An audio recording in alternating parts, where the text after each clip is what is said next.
हमसे कम उम्र वाली जनरेशन आ जाती है तो हमको उनको सिखाने का मन करता है। हम उनको कहना चाहते हैं कि आप ठोकर खाने से पहले ये सीख लें जाएं, हमने ऐसा किया है, ऐसा करने से अच्छा होता है, हमारे घर में ऐसा होता है, अगर तुम सीख लोगी बिटिया तो बहुत अच्छा है। हमारे यहाँ ऐसा नहीं होता है, लेकिन होता उल्टा है।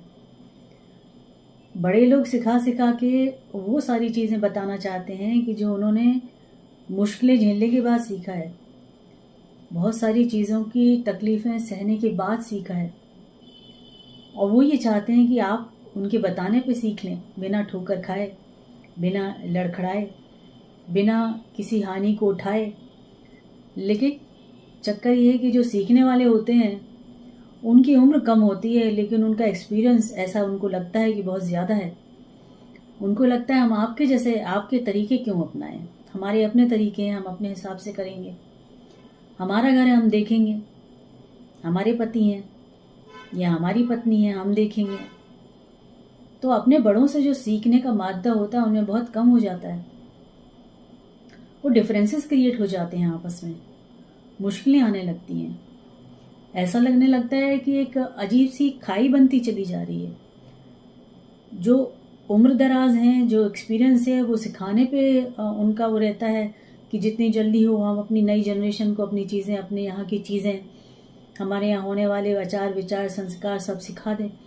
और जो नई जनरेशन है जो अब उनको फॉलो करेगी नहीं करेगी वो तो बात की बात है, लेकिन उनको ये लगने लगता है कि ये ज़बरदस्ती का पीछे पड़े रहते हैं सिखाने के लिए। हमको अपने हिसाब से करना है, नहीं सीखना भाई, हमें करना ही नहीं है।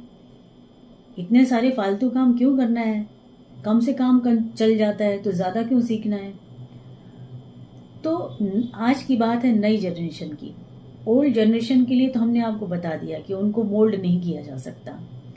आज की बात है नई जनरेशन की। आपके पास मादा है सीखने का, समझने का, सुनने का। आप जिस घर आए हैं, जिस घर से जुड़े हुए हैं, आज उन सारी लड़कियों की बात जो नई नई बहू बनी है, नए नए घर में प्रवेश किया है, नए नए रिश्ते बनाना शुरू किए हैं, उनको बहुत अच्छा नहीं लगता है कि जब कोई उनको कंटिन्यूटी में कोई सिखाता रहे। बात अच्छी भी नहीं है, अगर कंटिन्यूटी में सिखाया जाए तो उनको बुरा लगेगा। लेकिन आप इतना दिमाग में रखिए कि अगर कोई आपको सिखा रहा है तो बैक ऑफ द माइंड उनके यही है कि आप वो चीज़ें सीख जाएं। वो आपका बुरा या आप नहीं करना चाहते, या आपकी गलतियां नहीं बताना चाहते हैं, या आपको ये नहीं कहना चाहते हैं ये नहीं आता वो नहीं आता। हाँ, कई घरों में ऐसा होता है कि उनका इंटेंशन ही यही होता है कि बोल बोल के इतना टॉर्चर कर देना कि ये नहीं सीखा है, ये नहीं बताया गया है, ये माँ ने नहीं सिखाया है। लेकिन अगर गलती से आप अच्छी जगह हैं और भाग्य से आपको अच्छे लोग मिल गए हैं और वो आपको अच्छे से सिखाना चाह रहे हैं, तो प्लीज़ सीखें, इस जनरेशन गैप को दूर करें। जनरेशन गैप हमारे बीच में अननेसेसरी का है, हमारे दिमाग का फितूर है जनरेशन गैप। इसको ठीक करना है। अच्छी चीज़ें जिनसे मिलें, चाहे छोटे से मिले, बड़ों से मिले, जिससे भी मिले, सीख लीजिए, फ़ायदा होगा। जैसे कोई कहता है कि भैया लेफ्ट से मत जाना, आगे जाके वहाँ गड्ढा है। हम कहते हैं भैया हम जाके ही देखेंगे, तो आप गिर के ही सीखेंगे और फिर वापस आके फिर दूसरा रास्ता लेंगे। तो बस इतना ही है कि अगर कोई ताकीद कर दे कि लेफ्ट से मत जाओ, आगे गड्ढा है, राइट रास्ता लेके चले जाएं। अगर मंजिल एक ही है तो जब साथ में है तो मंजिल एक ही है, एक दूसरे से सीखते चलना है। तो इस जनरेशन गैप को ख़त्म करना है, ठीक है। सो इसको ध्यान में रखिए, क्योंकि साथ में रहना है।